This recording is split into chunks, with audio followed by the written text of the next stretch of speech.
Hello everyone, I am सुगम। Welcome back. तो कैसे हो आप सब? आई होप आप सब अच्छे होंगे। स्वागत है आप सभी का आपके अपने एसपी स्टडी यूट्यूब चैनल पर। तो गाइस, आज हम यहाँ पर लेकर आए हैं हिंदी का जो आपका बायर मॉडल पेपर है, उसका यहाँ पर हम फुल सोल्यूशन देखने वाले हैं। तो गाइस, आपको ये वीडियो पूरा देखना है। इस वीडियो को आप बिल्कुल भी स्किप ना करें। और गाइस, जैसे कि आपने कमेंट किया था कि आपको मनोविज्ञान के जो भी आपके अतलब उत्तरीय प्रश्न हैं एंड जो बहुविकल्पीय प्रश्न हैं, यानी पूरा आपको एक पेपर चाहिए, ठीक है। तो गाइस, वो आपको मिल जाएगा नेक्स्ट वीडियो में। जो भी आप कमेंट्स करते हो, सारे कमेंट्स का रिप्लाई आपको मिलता है। और इसी तरह से गाइस, अगर आपको भी किसी भी सब्जेक्ट के कोई भी महत्वपूर्ण क्वेश्चन या फिर मॉडल पेपर का आपको फुल सोल्यूशन चाहिए तो please tell me in the comment box. आप हमें कमेंट बॉक्स में जरूर बताएं। तो गाइस, यहाँ पर देखिए हिंदी का जो आपका पेपर है उसका यहाँ पर हम फुल सोल्यूशन देखने वाले हैं। तो गाइस, ये है आपका सेकंड पार्ट। फर्स्ट पार्ट जो आपका था उसमें हमने ये देख लिए थे, यानी खंड का में जो भी हमारे प्रश्न आते हैं उस पर हम डिस्कस कर चुके हैं। ये सारा हम पढ़ चुके थे कि किस तरह से ये जो जैसे आपका प्रश्न दिए गए गद्यांश पर आधारित प्रश्नों के उत्तर दीजिए, तो आपको किस तरह से देने हैं, इन सब पर हमने डिस्कस कर लिया है। गाइस, अगर आपने वो वीडियो नहीं देखा है तो डिस्क्रिप्शन बॉक्स में लिंक गिवन है, वहाँ से आप देख सकती हो। अब हमें यहाँ पर कहाँ तक, देखिए यहाँ तक हम पढ़ चुके थे। जो आपका फर्स्ट पार्ट था उसमें खंड खा में दिए गए संस्कृत गद्यांशों में से किसी एक का ससंदर्भ हिंदी में अनुवाद कीजिए, तो इस पर भी हमने डिस्कस कर लिया था, ठीक है। अब इसके आगे आपको करना क्या है वो हम देखते हैं। तो यहाँ पर देखिए, अब यहाँ से हमें स्टार्ट करना है। देखिए क्वेश्चन हमारा खा नंबर पर दिया गया था कि दिए गए पद्यांशों में से किसी एक का ससंदर्भ हिंदी में अनुवाद कीजिए। यानी जिस तरह से आपका गद्य में दिया जाता है उसी तरह से आपका दिया जाता है पद्य में, ठीक है। तो पद्य में देखिए जो आपका सुभाष रत्नानी जो आपका चैप्टर है पद्य में, यानी इसमें आपके श्लोक दिए गए हैं, इसको आप पूरा तैयार कर लीजिए। हर बार एक श्लोक उसी से आपका रख दिया जाता है, ठीक है। तो पद्य में संस्कृत में बताया जा रहा है, पद्य में आप ये तैयार कर लेंगे।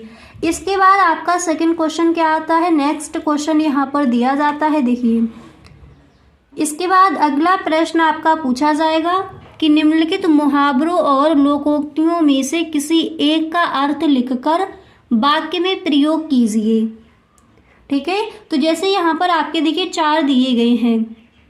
तो का नंबर पर है अंधे की लाठी, और खा नंबर पर है आँख का तारा होना, अपना उल्लू सीधा करना, नाक काटना। इस तरह से क्वेश्चन दिया जाएगा, निम्नलिखित मुहावरों और लोकोक्तियों में से किसी एक का अर्थ लिखकर वाक्य में प्रयोग कीजिए, ठीक है।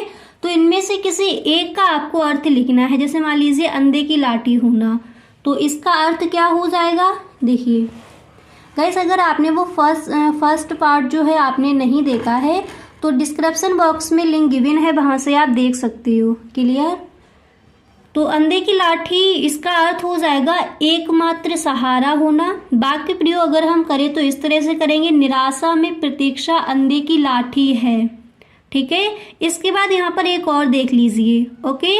और नेक्स्ट गा नंबर पर जो है अपना उल्लू सीधा करना, तो इसका अर्थ हो जाएगा अपना काम निकालना, ठीक है। और जब हम इसको वाक्य प्रयोग करेंगे तो आप अपने ढंग से कर सकते हो। ये तो यहाँ पर ही दिया गया है, आप इस तरह से कर लीजिए कि कुछ लोग अपना उल्लू सीधा करने के लिए दूसरों को हानि पहुँचाने से भी नहीं चूकते, ठीक है। इस तरह से तो यहाँ पर एक ही पूछा गया तो 2 यहाँ पर करके दिए आपको दिखा दिए हैं, तो इस तरह से आप कर सकती हो। क्लियर। अब इसके बाद हमारा नेक्स्ट प्रश्न पूछा जाता है। देखिए इसी तरह से अगला प्रश्न आपका पूछा जाता है कि निम्नलिखित गद्यांशों अथवा पद्यांशों में से किसी एक पर आधारित प्रश्नों के उत्तर सही उत्तर विकल्प चुनकर दीजिए। अब देखिए ये आपका न्यू एक आ गया है, तो क्या होता है, गद्यांश और पद्यांश आपको दे दिए जाएंगे, उसके बाद आपको कई सारे जो आपके ऑब्जेक्टिव क्वेश्चन होते हैं यानी बहुविकल्पीय प्रश्न दे दिए जाएंगे और जो आपका गद्यांश या फिर पद्यांश दिया जाता है उससे पढ़कर जो आपके ऑब्जेक्टिव क्वेश्चन हैं फिर उनके आंसर आपको देने हैं। आप सही ढंग से दे सकते हो। तो ये क्वेश्चन आपका नेक्स्ट 10वां जो प्रश्न है तो ये पूछा जाता है। ठीक है, तो यहाँ पर आपका गद्यांश दिया नहीं गया है, आप मॉडल पेपर उठाकर देखना, उसमें आपको मिल जाएगा। क्लियर, तो इसको भी आप देख लीजिए। अगर हिंदी में आपको पूरे के पूरे नंबर लाने हैं तो कोई भी चीज़ आप छोड़िए मत। क्लियर। अब इसके बाद यहाँ पर 11वें का नेक्स्ट क्वेश्चन क्या किया जाता है उसको समझ लीजिए। तो अगला जो प्रश्न है देखिए, इसके बाद नेक्स्ट क्वेश्चन यहाँ पर आपका दिया जाएगा कि निम्नलिखित शब्द युग्मों का सही अर्थ चयन करके लिखिए। जैसे यहाँ पर दिया गया है अविराम अविराम, तो निम्नलिखित शब्द युग्मों का सही अर्थ चुनकर आपको लिखना है। तो यहाँ पर आ नंबर पर है लगातार और रुचिकर। ठीक है, इसका अर्थ दिया गया है, तो ये तो आपका रॉन्ग है। इसके बाद बिना रोक के और सुंदर, ये भी रॉन्ग है। अनवरत और आकर्षक, ठीक है, तो अविराम और अविराम का मतलब हो जाएगा अनवरत और आकर्षक।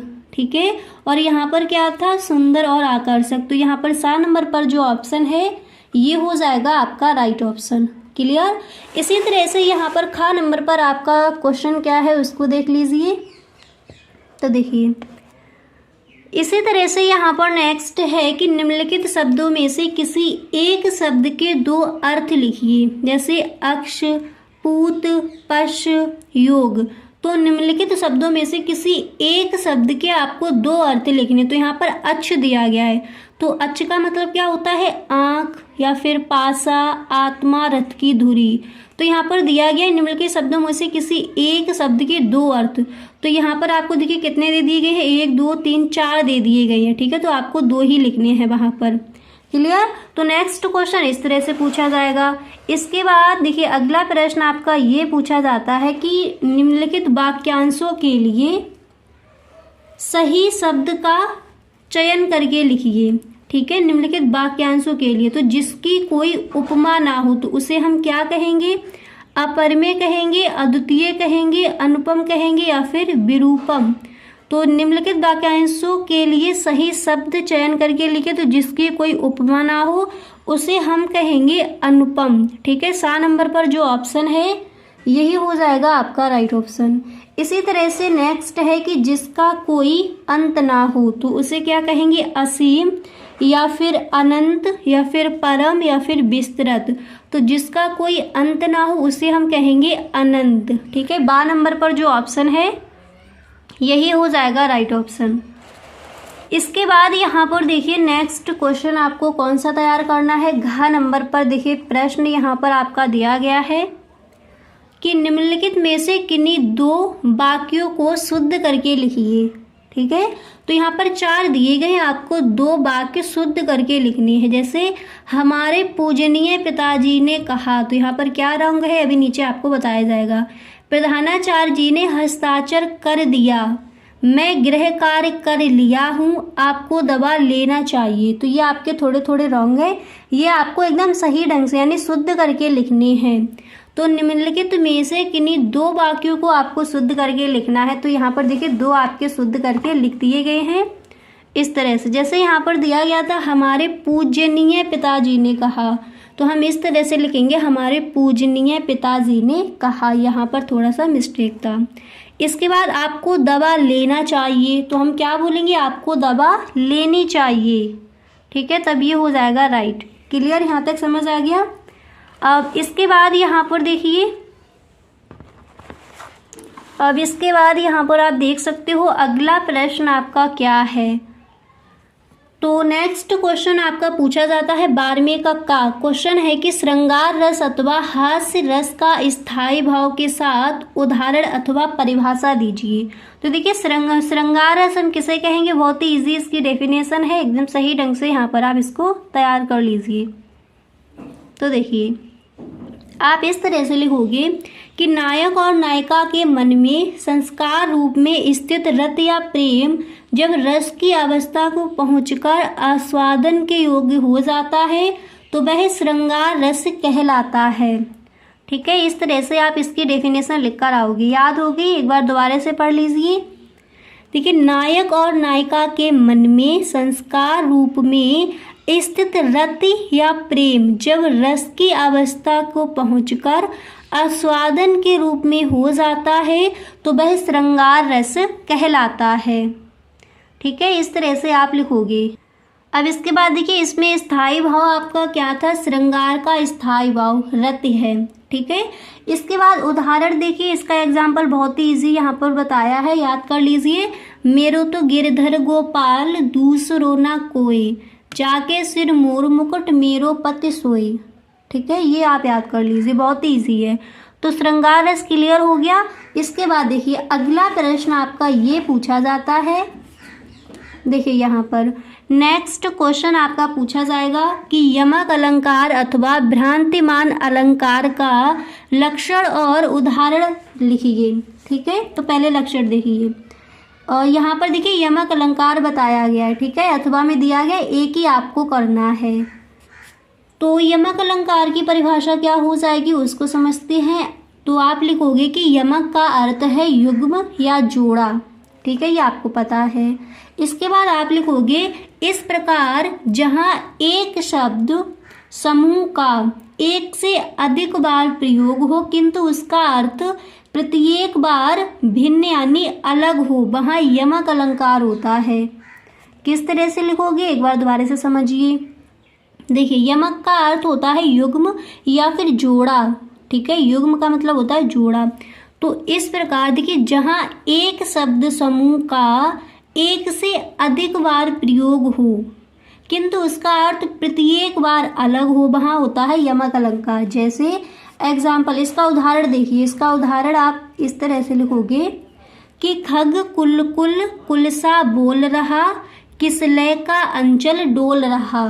ठीक है, ये याद कर लीजिए यमक अलंकार का। परिभाषा क्या हो जाएगी? जहाँ एक शब्द समूह का एक से अधिक बार प्रयोग हो किंतु उसका अर्थ प्रत्येक बार यानी हर बार उसका जो अर्थ है वो अलग हो, वही हो जाता है यमक अलंकार। क्लियर। इसके बाद नेक्स्ट क्वेश्चन आपका पूछा जाएगा। देखिए, अब गा नंबर पर आपका क्वेश्चन यहाँ पर है कि चौपाई छंद अथवा सोरठा छंद का मात्रा सहित लक्षण तथा उदाहरण लिखिए। चौपाई छंद अथवा सोरठा छंद का मात्रा सहित लक्षण तथा उदाहरण लिखिए। तो देखिए, यहाँ पर जो चौपाई है वो आपको बताई गई है। चौपाई क्या होती है, इसकी जो परिभाषा है वो क्या हो जाएगी। तो देखिए आप इस तरह से जो इसकी परिभाषा है आप इस तरह से लिख कर आओगे। यहाँ पर देख लीजिए कि चौपाई सममात्रिक छंद है। इसमें 4 चरण होते हैं और प्रत्येक चरण में कितनी 16 मात्राएं होती हैं। अंत में जगड़ और तगड़ के प्रयोग का निषेध है। ठीक है, और इसका उदाहरण देख लीजिए। देखिए, इसका उदाहरण आप ये लिख कर आओगे कि निरक सिद्ध साधक अनुरागे सहज स्नेहु सराहन लागे होत न भूतल भाव भरत को अचर सचरचर अचर करत को। ठीक है, अब यहाँ पर क्या बताया गया? तो प्रत्येक चरण में 16 मात्रा। देखिए यहाँ पर ये काउंट कर लीजिए, 1 2 3, ये छोटी मात्रा है तो इसको हम एक ही काउंट करेंगे। ठीक है, 1 2 3 4 5, ये 2 मात्राएं हो जाएंगी। 4 5 6 7 8 9 10 11 12 13 14 15 16। ठीक है, तो प्रत्येक चरण में कितनी मात्राएं होती हैं? 16 मात्राएं होती हैं। क्लियर। अब इसके बाद यहाँ पर नेक्स्ट क्वेश्चन आपका पेपर में पूछा जाता है, उसको देखते हैं। तो देखिए, अगला प्रश्न आपका यहाँ पर क्या पूछा जाएगा? तो नेक्स्ट क्वेश्चन पूछा जाता है कि शिक्षा ऋण प्राप्त करने के लिए बैंक प्रबंधक को आवेदन पत्र लिखिए। तो किस तरह से लिखोगे? देखिए, और गाइस अगर आप इस चैनल पर पहली बार आए हो तो इस चैनल को आपको सब्सक्राइब कर लेना है गाइस, एंड बेल आइकन को भी आप प्रेस कर देना ताकि वीडियो की जो भी नोटिफिकेशन हो वो सबसे पहले आपके पास पहुंचे और एक भी वीडियो आपसे छूटे ना। तो यहाँ पर देखिए गाइस, आप इस तरह से लिख कर आओगे। सबसे पहले आपको लिखना है सेवा में, प्रबंधक स्टेट बैंक। ठीक है, अब जो भी आपके वो अपना आप डालोगे। ठीक है, तो यहाँ पर दी गई है, आप अपने हिसाब से डालोगे। उसके बाद आपको लिखना है महोदय, सविनय निवेदन है कि वर्ष आपको यहाँ पर अपने अकॉर्डिंग डालनी है में संपन्न हुई UPCPMT की परीक्षा में मेधावी सूची में मैंने 5वां स्थान प्राप्त किया है। प्रवेश हेतु संपन्न हुई काउंसलिंग में मुझे Sanjay Gandhi post graduate institute of medical sciences Lucknow आवंटित हुआ है। इसके बाद आप लिखोगे कि संस्थान में प्रवेश एवं अन्य व्यय हेतु मुझे 5 लाख रुपयों की आवश्यकता है। इस चिकित्सा शिक्षा हेतु में आपके बैंक से शिक्षा ऋण के अंतर्गत 5 लाख रुपए का ऋण प्राप्त करना चाहता हूँ। ऋण प्राप्त करने हेतु सभी आवश्यक प्रमाण पत्र यथा UPCPMT का योग्यता प्रमाण पत्र, काउंसलिंग पत्र, प्रवेश हेतु कॉलेज आवंटन पत्र, सभी योग्यता प्रमाण पत्रों एवं स्थायी निवास के लिए जिलाधिकारी द्वारा निर्गत अधिवास प्रमाण पत्रों की प्रमाणित प्रतिलिपियां ऋण आवेदन पत्र के साथ संलग्न है। अतः उचित प्रपत्रों की पूर्ति कराकर मुझे शीघ्र उक्त ऋण प्रदान कर यथार्थ करें। इसके बाद आप लिखोगे धन्यवाद सहित, इसके बाद प्रार्थी, इसके नीचे आपको नेम डालना है और जो आपका लिखा है धन्यवाद सहित इसके नीचे आप डेट डाल दोगे। ठीक है, तो यहाँ पर ये दिया गया है, एकदम सेम आपको नहीं लिखना है, आप अपने अकॉर्डिंग यहाँ पर चीज़ें लिखनी हैं आपको। ठीक है, तो जो आपका आता है ये प्रार्थना पत्र, पहले आप देखिएगा इस ऊपर हेडिंग डालोगे कि शिक्षा ऋण प्राप्त करने के लिए बैंक प्रबंधक को आवेदन पत्र, बड़ी सी आपको हेडिंग डाली है इस केस की हेल्प से। उसके बाद आप इस तरह से लिख कर आओगे। क्लियर? तो यहाँ तक समझ आ गया। तो इस तरह से आपको जो आपका आता है पत्र लिखने के लिए वो आप इस तरह से लिखोगे। आई होप सही ढंग से ये आपको समझ आ गया होगा।